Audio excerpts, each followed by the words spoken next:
Bible గ్రంథంలోని ప్రార్థనలు మనం ధ్యానం చేస్తున్నాం. The prayers of men and women. దేవుని మీద ఆధారపడిన వ్యక్తులు వారి జీవితంలో చేసిన ప్రార్థనలకు దేవుడు ఎలా జవాబిస్తూ వచ్చారో ఆ విధంగా మనం కూడా ఎలా ప్రార్థన చేయాలో పురికొల్పబడుతూ ప్రోత్సహించబడుతున్నాం. ఈరోజు కూడా ప్రాముఖ్యంగా I want to talk about the prayer a woman prayed in the Bible. పాత నిబంధన గ్రంథంలో ఒక స్త్రీ చేసిన శక్తివంతమైన ప్రార్థనను ఈరోజు మనం ధ్యానం చేసుకుందాం. She is a woman of prayer and she is also a woman of faith. విశ్వాస వనిత, వీరవనిత, ప్రార్థన యోధురాలు. బైబిల్ గ్రంథంలో ప్రార్థనలు దేవుడు రాయించారండి. వీరు ప్రార్థన చేశారని ఒక మాట రాసేయచ్చు, కానీ వారు ప్రార్థనలలో ఏ పదాలు వాడారో, వారి హృదయాన్ని దేవుని సన్నిధిలో ఎలా కుమ్మరించుకున్నారో పురుషుల యొక్క ప్రార్థనలు రాయించిన దేవుడే కొంతమంది స్త్రీలు చేసిన ప్రార్థనలు కూడా ఆయన వ్రాయించారు. ఈరోజు ప్రాముఖ్యంగా దేవుని వాక్యంలో నుండి హన్నా చేసిన ప్రార్థనను మొదటి సమూయేలు గ్రంథము 2వ అధ్యాయంలో నుంచి ఈరోజు మనం ధ్యానం చేసుకుందాం. మొదటి సమూయేలు గ్రంథము 2వ అధ్యాయము మొదటి వచనం అందరం కలిసి చదువుకుందాం. 1 Samuel chapter 2 and verse 1. మరియు హన్నా విజ్ఞాపన చేసి ఇలాగనెను, నా హృదయము యెహోవా యందు సంతోషించుచున్నది, యెహోవా యందు నాకు మహాబలము కలిగెను, నీ వలని రక్షణను బట్టి సంతోషించుచున్నాను, నా విరోధుల మీద నేను అతిశయపడుదును.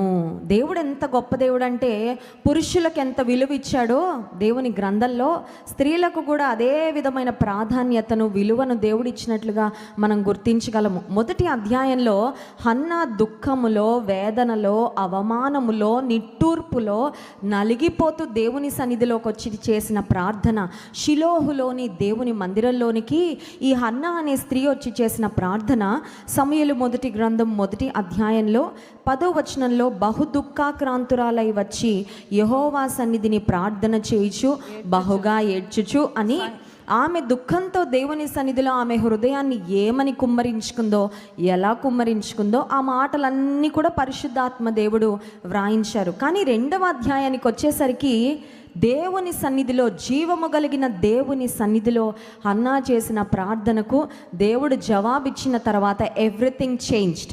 మొదటి అధ్యాయంలో ఉన్న హన్నాకు, ఆమె మానసిక స్థితికి, ఆమె హృదయ స్థితికి, 2వ అధ్యాయంలో ఉన్న హన్నా యొక్క మానసిక స్థితికి, హృదయ స్థితికి చాలా గొప్ప తేడా మనం చూడగలమండి. మొదటి అధ్యాయంలో ఏమో భారంతో ఉంది. మొదటి అధ్యాయంలో ఆమెకు పిల్లలు కలగని కారణం చేత ఆమె వైరి అయిన పెనిన్న ఆమెను మాటికి మాటల చేత విసిగిస్తూ, బాధిస్తూ, ఆమెను అవమానపరుస్తున్న స్థితిలో మొదటి అధ్యాయంలో హన్నా చాలా కృంగుదలలో, డిప్రెస్డ్గా దేవుని మందిరానికి వచ్చింది.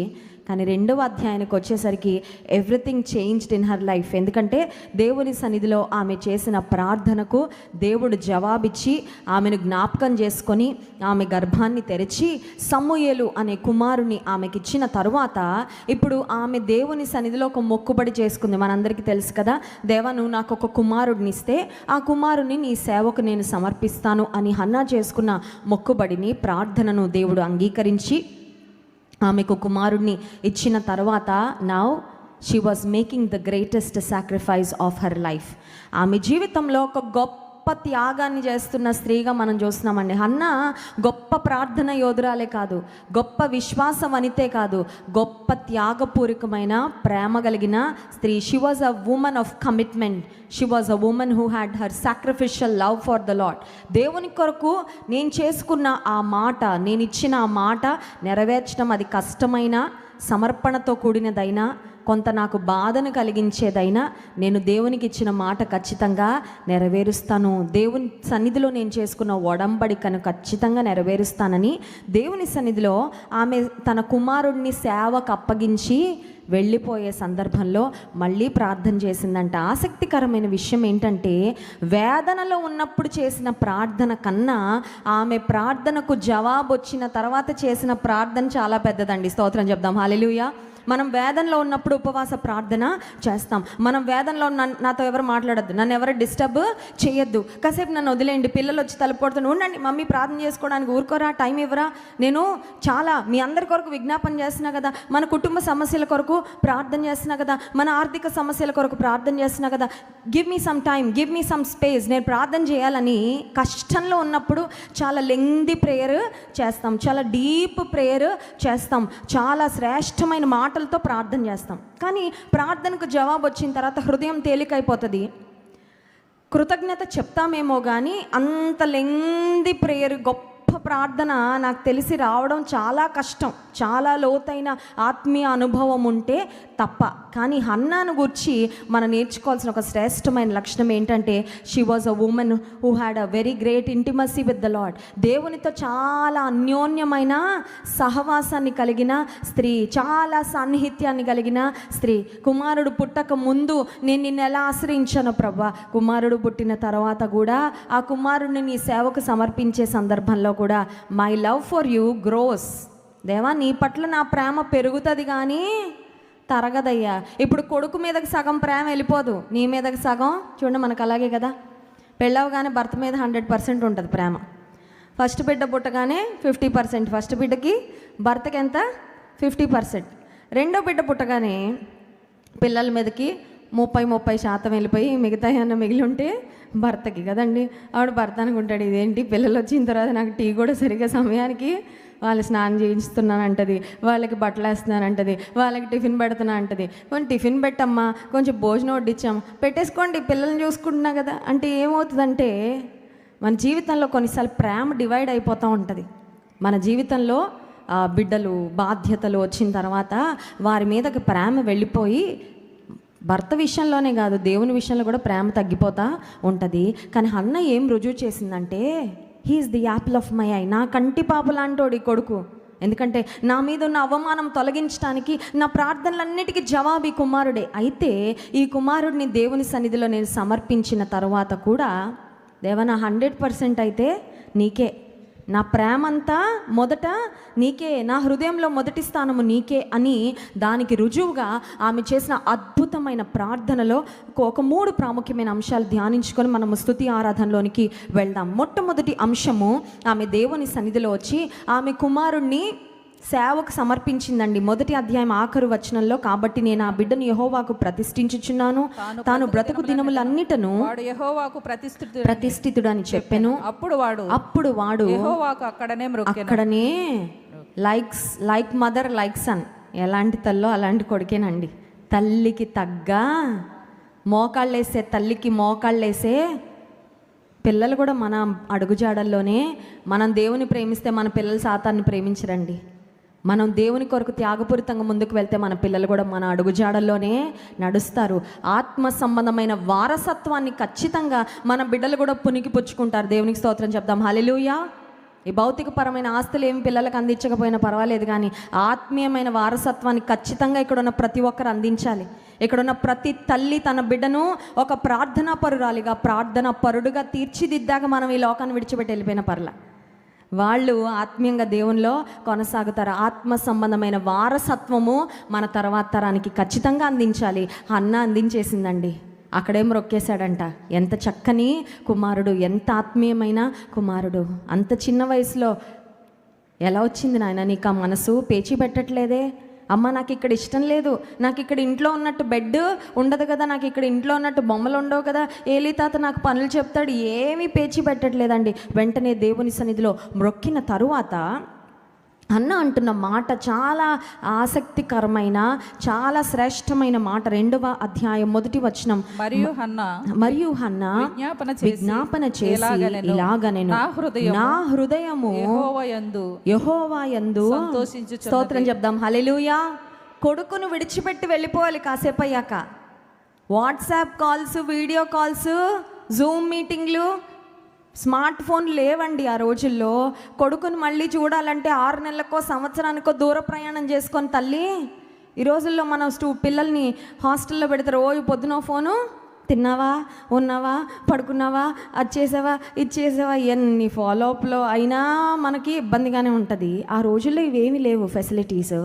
She was making a great sacrifice for the lord. దేవుని కొరకు ఆమె ఇచ్చిన మాట నెరవేర్చుకునే సమయము తన ఒకే ఒక్క కుమారుణ్ణి, పుట్టిన కుమారుణ్ణి దేవుని సన్నిధిలో విడిచిపెట్టి వెళ్ళే సమయంలో నిజానికి దుఃఖంగా ఉండాలి, నిజానికి బాధగా ఉండాలి, నిజానికి చాలా కొరతగా ఫీల్ అవ్వాలి. నా బాబుని ఇక్కడ వదిలిపెట్టి వెళ్ళిపోతుంటే అది ఎట్లా ఉంటుందంటే దేవుడు ఇచ్చాడు మళ్ళీ దేవుడు తీసేసుకుంటున్నాడు అన్నట్లే ఉంటుంది కదండి. ఎందుకంటే కుమారుడు ఉన్నాడు, ఎక్కడో ఉన్నాడు, కానీ నా దగ్గర ఉండడుగా, నా కళ్ళ ముందు పెరగడుగా, నన్ను రోజుకు 10 సార్లు అమ్మ అమ్మ అని నా వెనకాల తిరగడుగా, నేను ముద్దు చేయాలన్నా, నేను గోరు ముద్దలు పెట్టుకోవాలన్నా నాకు అందుబాటులో ఉండడుగా. ఎన్ని ఫీలింగ్స్ వస్తాయండి ఒక తల్లికి. పాలు విడిచిన కుమారుడిని విడిచిపెట్టి వెళ్ళేటప్పుడు ఎంత బాధ కలుగుతుంది తల్లికి. కానీ అంటుంది, నేను నా హృదయము యెహోవా యందు సంతోషించుచున్నది. ఆమె ప్రార్థనలో చెప్తున్న మొదటి మాట దేవునికి ఏంటంటే, దేవా నీ యందు నేను సంతోషిస్తున్నాను. స్తోత్రం చెప్దాం, హల్లెలూయా. ఇక్కడున్న మనందరము కూడా మన ప్రార్థనలో ఈ మాట చెప్పాలి ప్రభువుకి. మోకరించగానే బయటికి వెళ్తున్నానయ్యా, తోడుగా ఉండయ్యా, నా కుటుంబాన్ని కాపాడయ్యా, ఉద్యోగంలో సహాయం చేయయ్యా, పరీక్షల్లో జయం ఇవ్వయ్యా, ఇవి కాదండి.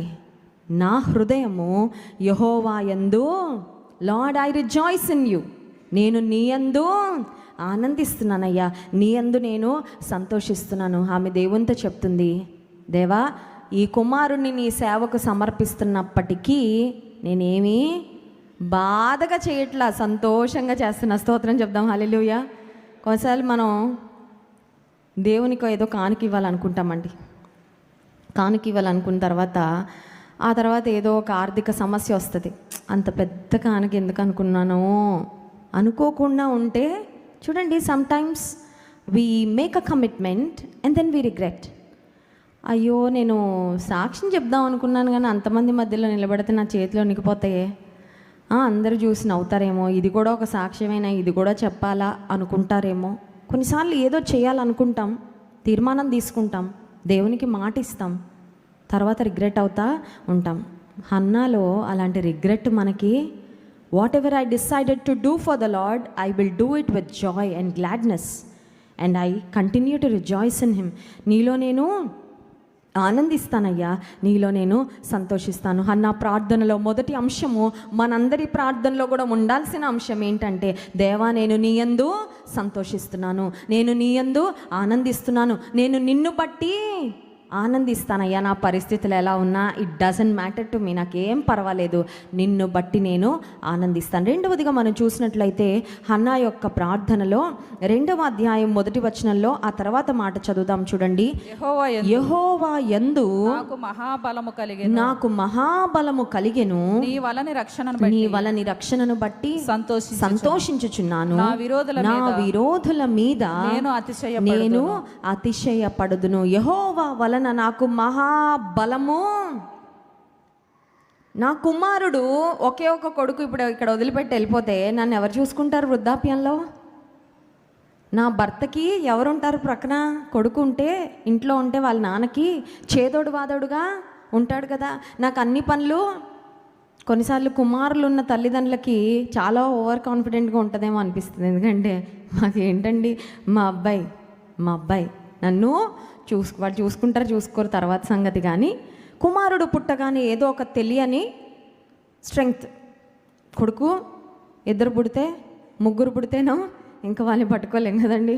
అమ్మ మాకు ఇటొకరు అటొకరు, తూర్పు ఒకరు, పడమర ఒకరు, ఉత్తరం ఒకరు, దక్షిణం ఒకరు, నా కొడుకు నన్ను పిల్లర్లా నిలబెట్టేస్తారు అని ఏదో ఒక తెలియని మానసికమైన ధైర్యము, బలము. But she was sacrificing her child, she was giving her son for the Lord's work. దేవుని పని కొరకు తన కుమారుణ్ణి ఇచ్చి వెళ్ళిపోయే సందర్భంలో అంటుంది, నా కుమారుణ్ణి ఇక్కడ విడిచిపెడుతున్నానని నేనేం బలహీనంగా ఫీల్ అవ్వట్లా, ఎందుకంటే నా బలము నా ప్రభువులోనే, నా బలము నా ప్రభువును బట్టే. స్తోత్రం చెప్దాం, హల్లెలూయా.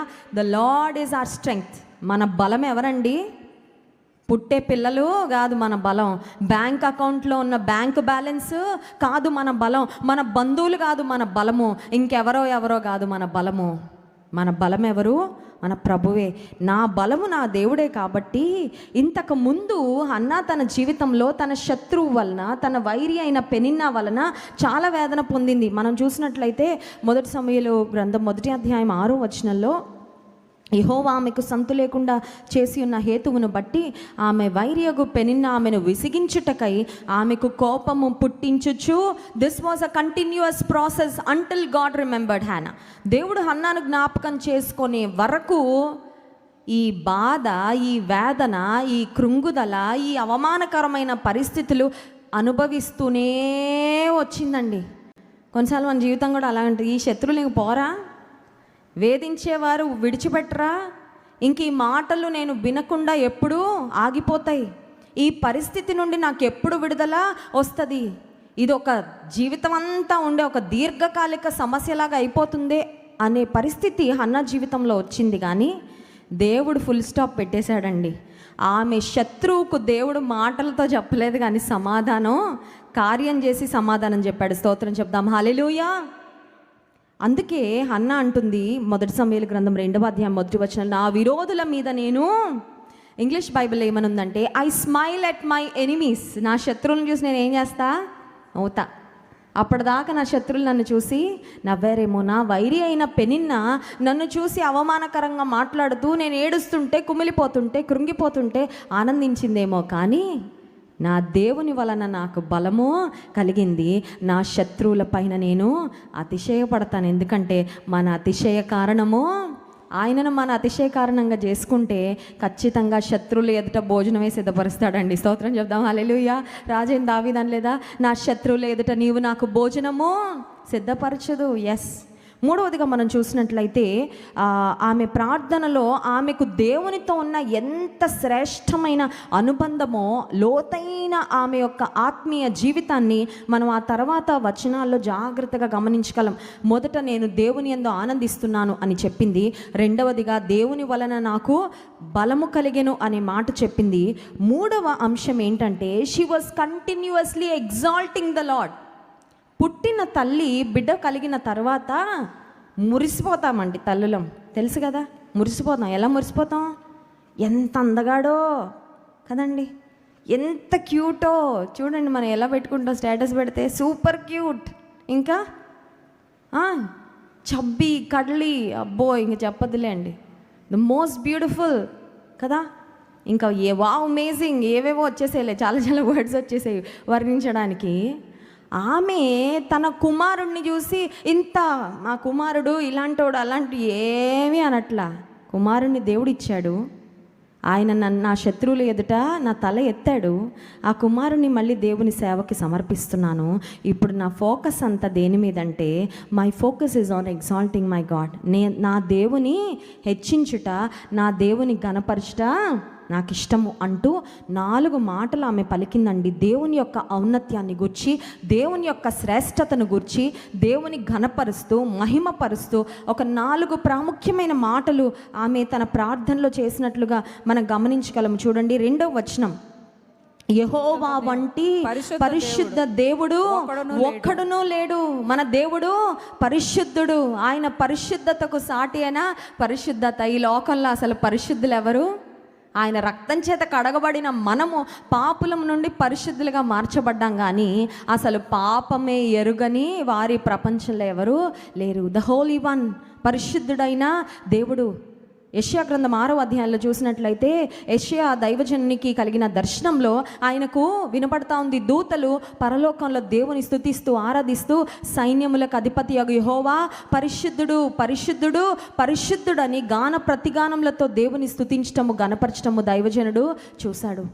ప్రకటన గ్రంథంలో కూడా మనం చూసినట్లయితే పరిశుద్ధుడు పరిశుద్ధుడు పరిశుద్ధుడు అనే మాటలు పరలోకంలో ప్రతిధ్వనిస్తున్నట్లుగా మనం చూడగలం. నిజమే, మనం కూడా ప్రార్థనలో దేవుని గణపరిచేటప్పుడు, స్తుతించేటప్పుడు, నువ్వు పరిశుద్ధుడవయ్యా, నీలో ఏ పాపము లేదయ్యా, you are the holy one. రెండవదిగా మనం చూసినట్లయితే ఈమె చేసిన ప్రార్థనలో దేవుని ఆమె హెచ్చించి గణపరుస్తున్న విధానం. 2వ వచనం, నీవు తప్ప మరి ఏ దేవుడును లేడు, మన దేవుని వంటి ఆశ్రయ దుర్గమేదియు. రెండవదిగా, నీ వంటి వారెవరూ లేరయ్యా. నువ్వు ఇంత కార్యం నా జీవితంలో చేశావు, నీలాంటి వారు లేరు, నీతో పోల్చగలిగిన వారు ఇంకెవరు, నా కుమారుడు వంటి వారు ఇంకెవరు లేరని ఆమె కుమారుడు మీద లేదండి. No more on the blessing, దేవుడిచ్చిన ఆశీర్వాదం మీద కాదు ఆమె ఫోకస్ అంతా దేని మీద ఉందంటే దేవుని మహిమపరచుట, దేవుని ఘనపరచుట, దేవుని హెచ్చించాలి, దేవుని ఆరాధించాలి అనే హృదయము హన్నాలో మనం చూస్తూ ఉన్నాం. మూడవదిగా ఆమె అంటూ ఉంది, నా దేవుని వంటి ఆశ్రయ దుర్గం ఏదియో. హన్నా ఎవరిని ఆశ్రయించింది? ఆమెకు వచ్చిన శ్రమలో తన భర్తను ఆశ్రయించలేదు, ఇంకెవరెవరినో ఆశ్రయించలేదు, కానీ దేవుని మందిరంలోనికి వచ్చి ఆమె హృదయాన్ని అంతా దేవుని సన్నిధిలో కుమ్మరించుకున్న తర్వాత దేవుడు ఆశ్రయ దుర్గం అని రుజువు చేసుకోలేదా? 46వ కీర్తన 1వ వచనం, దేవుడు మనకు ఆశ్రయమును దుర్గమునై ఉన్నాడు, ఆపత్కాలములో ఆయన నమ్ముకొనదగిన సహాయకుడు. స్తోత్రం చెప్దాం. హల్లెలూయా. He is a very present help in times of trouble. America దేశంలో 911 రింగ్ చేస్తే ఎమర్జెన్సీ నెంబర్, పోలీస్ వారు, ఫైర్ వారందరూ ఇమీడియట్గా వస్తారండి. భారతదేశంలో 100 నొక్కగానే వెంటనే సహాయం అందుతుంది కష్టంలో ఉన్న వారికి. ఒక అంబులెన్స్కు డయల్ చేయగానే, ఒకవేళ పోలీస్ వారికి కాల్ చేయగానే, ఎమర్జెన్సీలో ఉన్నప్పుడు SOS కాల్ వెళ్ళగానే వాళ్ళైనా కొంచెం టైం తీసుకొని లేట్గా వస్తారేమో, ఎందుకంటే మరి ఆ రోడ్లు ట్రాఫిక్లో నావిగేట్ చేసుకుంటూ రావాలి కదా.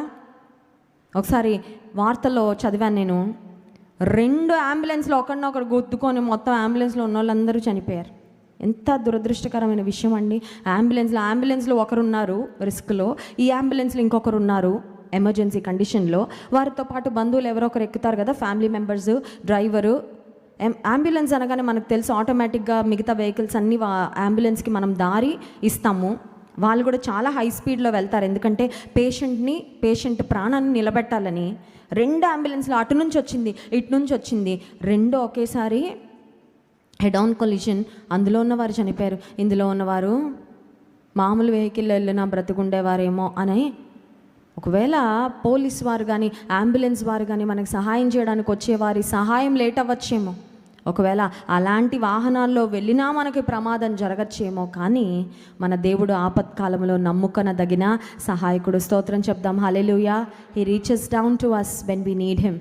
మనకు ఆయన ఎప్పుడు అవసరమో వెంటనే ఆయన సహాయాన్ని, ఆయన ఆలస్యము, నేను ట్రాఫిక్ కొంచెం క్లియర్ చేసుకోవడానికి టైము పట్టింది, నా సెల్ ఫోన్ స్విచ్ ఆఫ్ అయింది, అందుకే నీ కాల్ నేను ఎత్తలేపు, ఇలాంటి ఎక్స్క్యూజెస్, ఇలాంటి మాటలు ఏమీ మనకి దేవుని దగ్గర వినపడవండి. అందుకే హన్నా చేస్తున్న ప్రార్థన, మన దేవుని వంటి ఆశ్రయ దుర్గం ఏదియూ లేదు. 4వదిగా ఆమె చెప్తున్న మాట 3వ వచనం, యెహోవా అనంత జ్ఞానియగు దేవుడు. ఆయన అనంత జ్ఞానం కలిగిన, ఆయన జ్ఞానానికి మించిన జ్ఞానం, ఆయనకి టోపీ పెట్టగలిగిన వారు ఎవరు? ఈ లోకంలో సో కాల్డ్ జ్ఞానులు, మాకెంతో జ్ఞానం ఉందనుకున్న వారి జ్ఞానము దేవుని వెరితనం కన్నా తక్కువ అంట. దేవుడు ఎంత జ్ఞానం కలిగిన వాడంటే ఆయనకి వెరితనమే లేదండి. He's the only wise God. ఆయన జ్ఞానాధారము నేనే అని సెలవిచ్చిన దేవుడు. కానీ ఈ లోకంలో అత్యంత జ్ఞానుల యొక్క జ్ఞానాన్ని దేవుని వెర్రితనంతో పోలిస్తే దానికన్నా తక్కువే ఉంటుందంట. So we can imagine how wise our God is. ఈమంటుంది హన్నా చేసిన ప్రార్థనలో, నీవు అనంత జ్ఞానియగు, ఐ ట్రస్ట్ యువర్ విజ్డమ్. నాకు కొన్నిసార్లు అర్థం కాకపోవచ్చు ఏమైనా జరుగుతున్నప్పుడు, నాకు కొన్నిసార్లు ఏం చేయాలో తోచకపోవచ్చు, నా మనసుకి కొన్నిసార్లు things may be beyond my comprehension. ఇది ఎందుకు ఇలా జరుగుతుంది, ఎవరు దీని వెనకాల ఉన్నారు, ఇది ఎందుకు దేవుడు అనుమతించాడు, ఈ పరిస్థితి ఏంటి, నేనేం చేయాలి, వాట్ నెక్స్ట్. కొన్నిసార్లు క్రాస్ రోడ్స్ దగ్గర నిలబడతామండి. కొంతమంది నాకు ఫోన్ చేస్తారు, అక్క ప్రేయర్ చేయండి, మా బాబు 10th క్లాస్ అయిపోయింది, ఏ కోర్స్లో జాయిన్ అవ్వాలో తెలియట్లేదు, ఎంపీసీయా, బైపీసీయా, హెచ్ఈసీయా, సిఈసీయా, ఎందులో జాయిన్ అవ్వాలో మాకు 3 జాబ్ ఆఫర్స్ వచ్చాయి ఒకేసారి, ఏది ఎంచుకోవాలో అర్థం కావట్లేదు. పలానా దేశానికి వెళ్ళడానికి వీసా వచ్చింది, వెళ్ళాలా వద్దా, పరిస్థితులు ఇలా ఉన్నాయి, వి డు నాట్ నో, ముందుకు వెళ్ళాలా వెనక్కి వెళ్ళాలా ఆగిపోవాలా అర్థం కావట్లేదు. లైఫ్లో చాలాసార్లు మన జ్ఞానానికి, మన ఆలోచనలకు కొన్ని విషయాలు అర్థం కావండి. బట్ హన్నా అంటా ఉంది, దేవా నువ్వు అనంత జ్ఞాని అయినా నీ జ్ఞానానికి అర్థం కానిది ఏది లేదు. ఏ పరిస్థితి అయినా నువ్వు సమస్తము ఎరిగిన దేవుడో, నువ్వు అనంత జ్ఞానము కలిగిన దేవుడు అంటూ ఈమె కొన్ని ప్రాముఖ్యమైన మాటలు ఆ తర్వాత పలుకుతూ ఉంది. ఒక్కొక్కటిగా ఫాస్ట్గా చూసి మనం స్తుతి ఆరాధనలోనికి వెళ్దాం.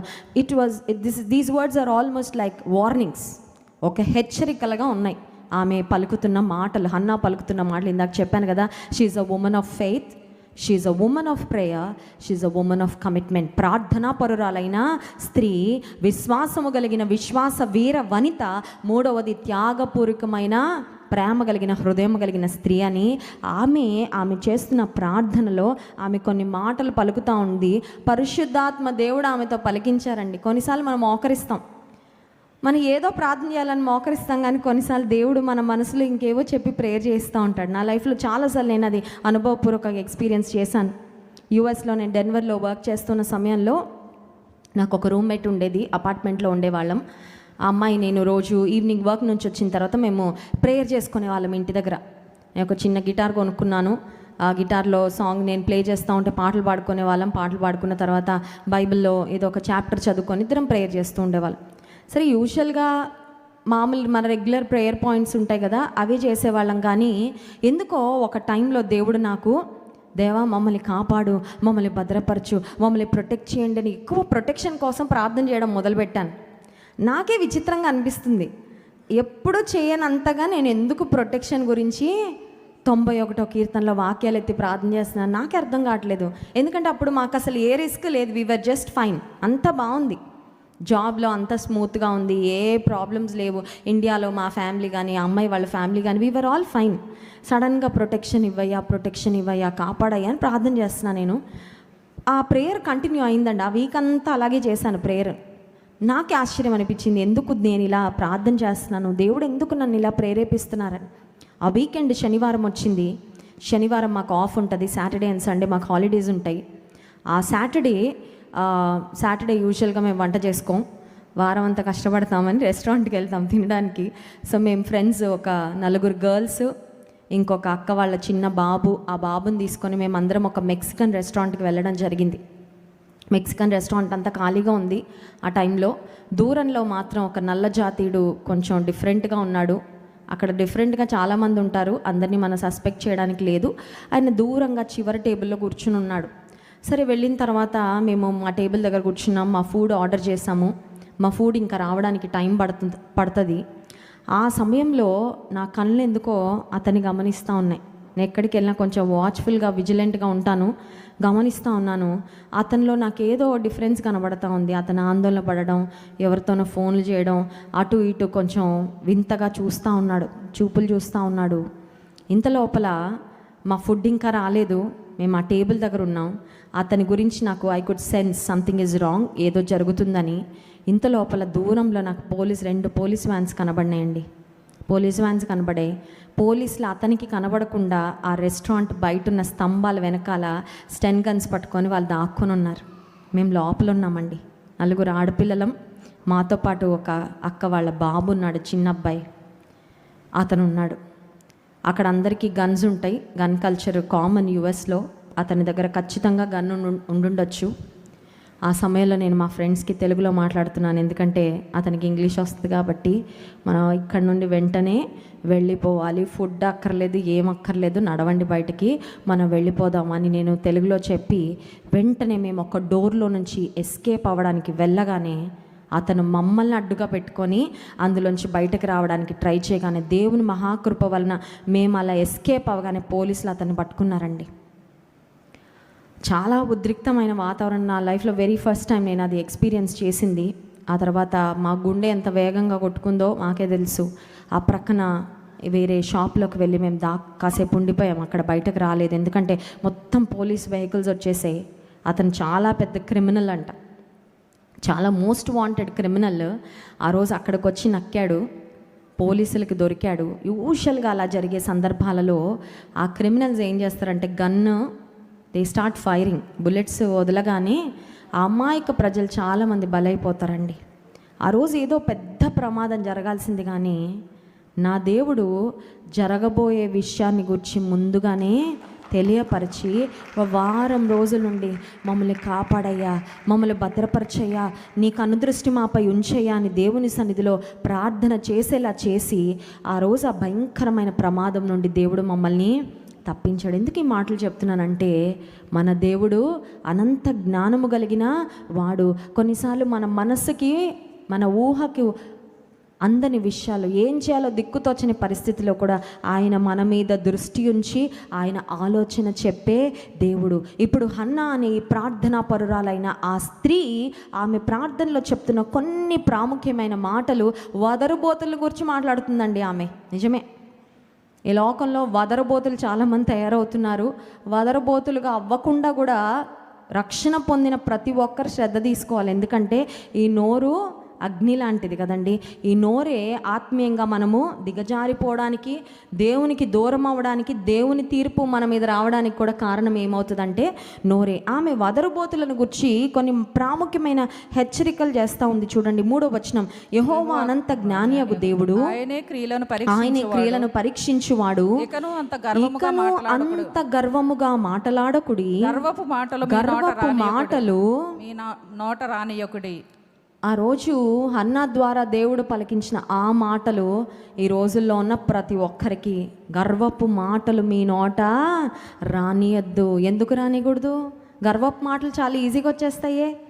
కొంచెం మనకి పాపులారిటీ రాగానే, లేకపోతే కొంచెం డబ్బులు రాగానే, ఒక కొడుకు పుట్టగానే, పిల్లలు కలగగానే, పిల్లలు ఉద్యోగాల్లో స్థిరపడగానే, కొంచెం అందరు చూసి ఆహా ఇప్పుడు చాలా బాగుందండి మీ లైఫ్, బాగా స్థిరపడిపోయారు, చాలా మంచిగా ఉన్నారండి అనగానే కొన్నిసార్లు గర్వపు మాటలు వచ్చేస్తూ ఉంటాయి కదా.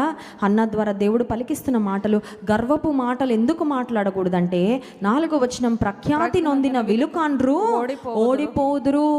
ప్రఖ్యాతి నొందాము, వీఆర్ గ్రేట్ అనుకున్న వారిని దేవుడు ఓడగడతాడంట. అంటే విజయమునిచ్చే దేవుడే ఒక వ్యక్తిని ఓడించే దేవుడు కూడా ఆయనే. ఈరోజు విజయంలో ఉన్నాను, ఈరోజు నా జీవితం అంతా బాగుందని గర్వపు మాటలు, డంబపు మాటలు పలికామంటే ఆ విజయము వెంటనే అపజయంగా అయిపోద్ది. రెండవదిగా మనం చూసినట్లయితే 5వ వచనం చూడండి, తృప్తిగా భుజించిన వారు అన్నము కావాలనని కూలికి పోవుదురు. చాలండి, తృప్తిగా ఉన్నవారు, ఇంగ్లీష్ బైబిల్ ఏమని ఉందంటే they will go begging for food అంట. మా ఇంట్లో రైస్ ఉంది, మా ఇంట్లో కూరగాయలు ఉన్నాయి, మా ఇంట్లో పల్సెస్ ఉన్నాయి, మా ఇంట్లో అన్నీ ఉన్నాయి, తృప్తిగా ఆహారం ఉంది అనుకున్న వాళ్ళు అడుక్కొని స్థితికి వెళ్ళిపోతారంట. ఎప్పుడు గర్వపు మాటలు మాట్లాడి దేవుని ఎదుట అహంభావంగా జీవిస్తే దైవజనురాలు, దేవుని యందు భయభక్తులు కలిగిన విశ్వాస వనిత హన్నా ద్వారా దేవుడు పలికిస్తున్న మాటలు, విజయం ఉంది అనుకున్న వారిని అపజయం పాలు చేసేవాడు దేవుడే. సంతృప్తిగా ఉంది మా జీవితం అనుకున్న వారిని కూలి పని కోసం వెళ్ళి ఆహారం కొరకు ఆరాటపడే స్థాయికి తీసుకొని రాగలిగేవాడు కూడా దేవుడే. 5వ వచనంలో, తృప్తిగా భుజించిన వారు అన్నము కావాలనని కూలికి పోవుదురు, ఆకలి కొనిన వారు తిందురు. గొడ్రాలు 7 పిల్లలను కనును, అనేక మంది పిల్లలను కనినది కృషించిపోవును. అనేక మంది పిల్లలు ఉంటే ఆ తల్లికి ఎంత ధైర్యంగా ఉంటుందండి. ఇందాక చెప్పాను కదా, అనేక మంది పిల్లలు ఉంటే ఆ తల్లి ఏమనుకుంటుంది, నాకేంటండి ఇంకా ఒకళ్ళు అది చేస్తారు, ఒకళ్ళు ఇది చేస్తారు, ఒకళ్ళు నావన్నీ చూసుకుంటారు నా పిల్లలు అని అనేక మంది పిల్లలు కలిగిన తల్లి, she may probably feel very strong, కానీ ఆమె కృషించిపోతుందంట. అంటే అర్థం ఏంటంటే బలవంతులు కృషించిపోయేలా దేవుడు చేస్తాడు అహంభావంగా మనం ఉంటే. 6వ వచనంలో మనం చూసినట్లయితే, జనులను సజీవులుగాను మృతులుగాను చేయువాడు. బ్రహ్మాండంగా ఉంది జీవితం అనుకున్న వారిని మరణం పాలయ్యేటట్లు కూడా ఆయన చేస్తాడు. అతిశయించడానికి ఏ కారణం కూడా ఏ మనిషికి లేదండి. అతిశయించువాడు ప్రభువును బట్టియే అతిశయించవలను. నా జీవితం బ్రహ్మాండంగా ఉంది కదా, మొన్నే మాస్టర్ హెల్త్ చెకప్ చేయించుకున్న రిపోర్ట్స్ అన్నీ చాలా బాగా వచ్చాయి. డాక్టర్ అన్నాడు ఇంకొక 25 ఏళ్ళు మీకు ఏ డోకా లేదండి. చెప్పలేమండి, 25 ఏళ్ళు అన్న డాక్టర్ 25 నిమిషాల్లో కూడా పోవచ్చు ప్రాణం. సజీవులను మృతులుగా చేయువాడు దేవుడే. 7వ వచనంలో మనం చూసినట్లయితే, యెహోవా దారిద్ర్యమును ఐశ్వర్యమును కలుగజేయువాడు. నేను రిచ్ అనుకుంటే ఆ రిచ్నెస్ అంతా ఖాళీ చేసేసేవాడు కూడా దేవుడే. హన్నా దేవుని ఘనపరుస్తూ, దేవుని స్తుతిస్తూ, గర్వంగా డంబపు మాటలు మాట్లాడే వారికి, దేవుని ఎదుట విర్రవీగే వారికి, దుష్టత్వంతో ఊగిపోయే వారికి ఆమె ద్వారా దేవుడు పలికిస్తున్న మాటలు. మన పరిస్థితులు మారాలంటే ఎంతసేపు అక్కర్లేదండి, తారుమారైపోవాలంటే ఎంతసేపు అక్కర్లేదు. ఫైనల్గా 8వ వచనం, దరిద్రులను అధికారులతో కూర్చుండబెట్టుటకును మహిమగల సింహాసనం స్వతంత్రింపజేయుటకు వారిని మంటిలో నుండి ఎత్తువాడు ఆయనే. God is the one who will exalt and he is also the one who will throw down. చూడండి 7వ వచనం ఆఖరి మాట, కృంగచేయువాడు లేవనెత్తువాడు, కింద పడేసేవాడు ఆయనే. దీన మనస్సు కలిగి ఉంటే లేవనెత్తేవాడు కూడా ఆయనే. స్తోత్రం చెప్దాం, హల్లెలూయా. అంటే భూమి మీద ఉన్న ప్రతి మనిషి ఒకటి గుర్తుపెట్టుకోవాలి, మనందరం ఒకటి గుర్తుపెట్టుకోవాలి, ఏంటంటే నా ప్రభు సింహాసనం మీద ఉన్నాడు, అన్నీ ఆయన ఆధీనంలో, ఆయన స్వాధీనంలో ఉన్నాయి.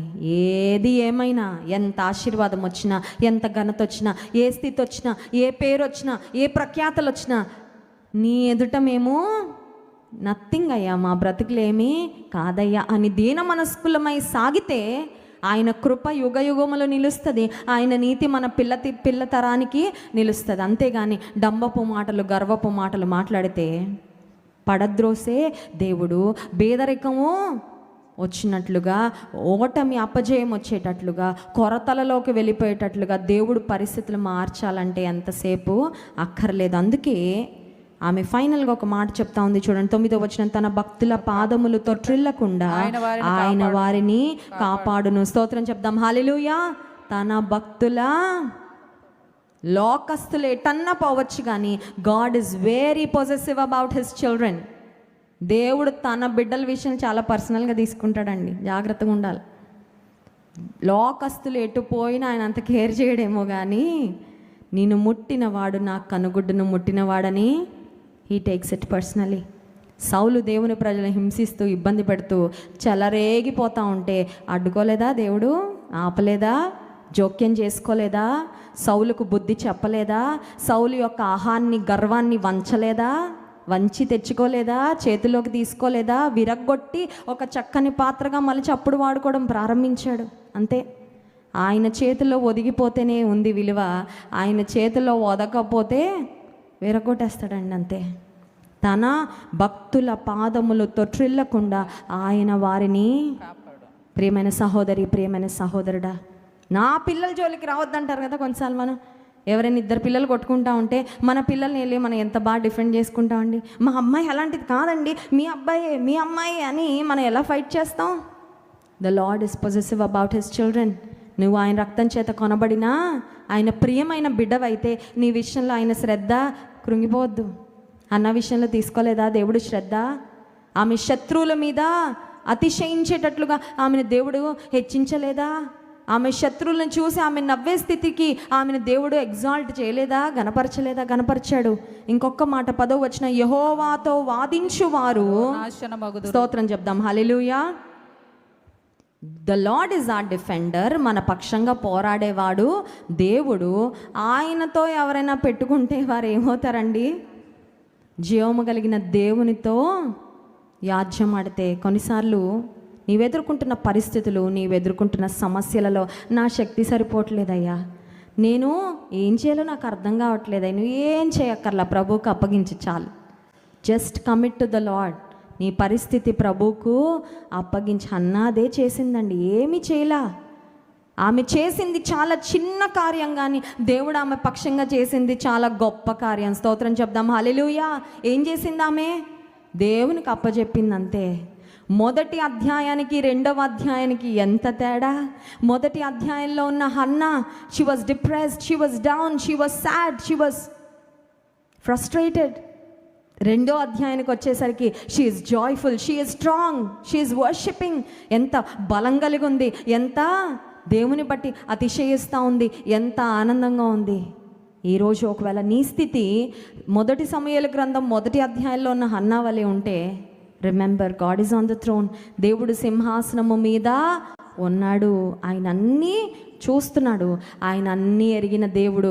ఆయన అనంత జ్ఞానము కలిగిన దేవుడు.